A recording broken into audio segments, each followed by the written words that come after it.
గురుగారు, భీష్ముడు శిఖండి విషయంలో కౌరవులను మోసం చేశాడా? ఆయన ఆంతర్యాన్ని మనం ఎలా సమన్వయించుకోవాలి?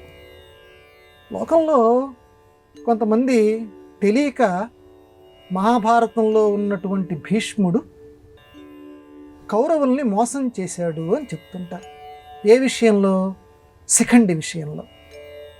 ఎందుకనంటే పాండవులు భీష్ముణ్ణి ఎదిరించలేక, ఎందుకంటే ఆయన ఎదుట ఎవరు నిలబడలేరు, ఆ భీష్ముణ్ణి ఎదిరించలేక ఎక్కడికక్కడ అందరినీ సంహరించేస్తుంటాడు. అంత గొప్ప పరాక్రమవంతుడు.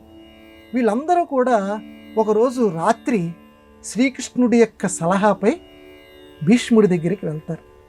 వెళ్ళి, నిన్ను మేము జయించలేకపోతున్నాము, నువ్వు ఎలా చనిపోతావో మాకు చెప్పు.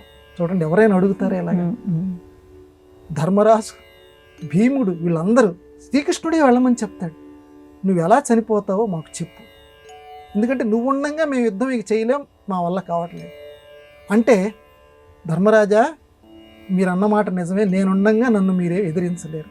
కాకపోతే శిఖండి ఉంది కదా, ఆ శిఖండిని ముందు పెట్టుకొని యుద్ధం చేయండి, నేను అస్త్ర సన్యాసం చేస్తాను, అప్పుడు నన్ను మీరు ఓడించవచ్చు. అంటే ఇక యుద్ధంలో బాణం అనేది నేను పట్టుకోను, ధనస్సు అనేది పట్టుకోను అని చెప్తారు. అదే మాట కింద పాటించి నమస్కారం చేస్తారు. మరుసటి రోజు శిఖండిని ముందు పెట్టుకొని, అర్జునుడు శిఖండిని ముందు పెట్టుకుంటాడు. ఆ భీష్మాచార్యుల వారు అస్త్ర సన్యాసం చేస్తారు. అర్జునుడు బాణం వేస్తాడు, భీష్ముడు అంపశయ్యాగతుడు అవుతాడు. అందరికీ తెలిసినటువంటి కథే. ఇక్కడ లోకంలో ఉన్న ఈ కథలో మన ప్రశ్న ఏంటంటే, భీష్ముడు అలా చేయవచ్చా? దుర్యోధనుడు నమ్ముకున్నాడు కదా, ఆ నమ్ముకున్నప్పుడు పాండవులకి శిఖండిని ముందు పెట్టుకోమని భీష్ముడు అంతటి వాడు చెప్పవచ్చా? అంటే తన చావుకి కారణాన్ని తానే ముందు చెప్పవచ్చా? ఇది కౌరవులకు అన్యాయం చేసినట్టు కాదా? ఎందుకని మరి అలాంటి వాడు భీష్ముడు ఎలా గొప్పవాడు అవుతాడంటే, ఇక్కడ పరిష్కర్తలు ఏం చెప్పారంటే, ఇది ఎప్పటి నుంచో అందరికీ తెలిసినటువంటి విషయమే. లోకంలో ఎప్పటి నుంచో శిఖండి పుట్టిన దగ్గర నుంచి కూడా శిఖండి భీష్ముడిని చంపటానికే పుట్టిందన్న విషయం అందరికీ తెలుసు.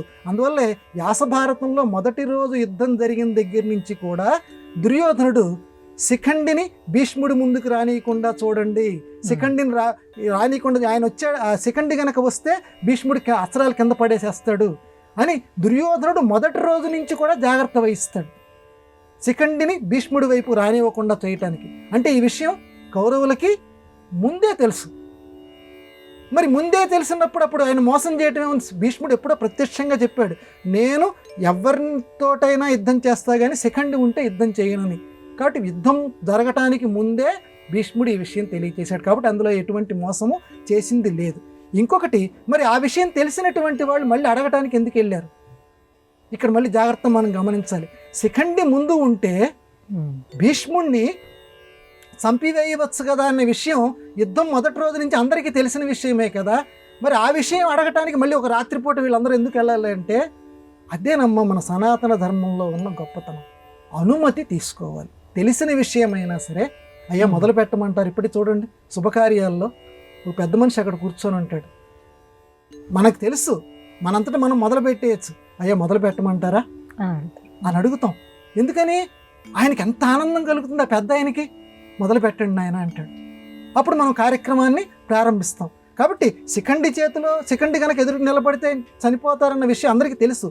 కానీ అలా చేయమంటారా రేపు అని అడగటానికి, అనుమతి తీసుకోవటానికి వెళ్ళారు. ఇదమ్మా ఇక్కడ సమన్వయం, వ్యాసభారతం. అందుకే చదువుతుంటే మనం రోమాంచిత గాత్రులం అవుతుంటాం.